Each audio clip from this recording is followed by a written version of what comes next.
επιθετικής γραμμής. Σίγουρα θα θέλει ο κύριος Γιωβάνος να εκμεταλλευτεί τη ταχύτητα του Νασιόπουλου στο σημερινό παιχνίδι. Η απομάκρυνση της μπάλας, Σισμανίδης πάτησε την μπάλα και έχασε την ευκαιρία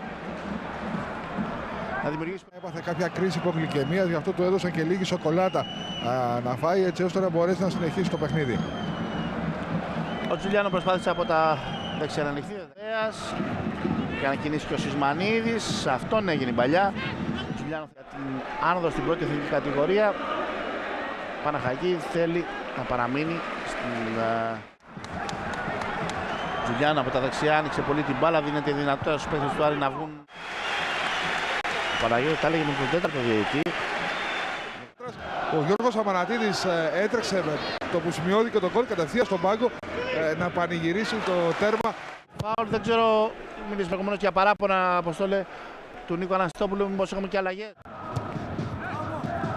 Το γκολ του Νασιόπουλου από το 32ο λεπτό του παιχνιδιού. Παναχαϊκή Άρης 1-1. Λάθος.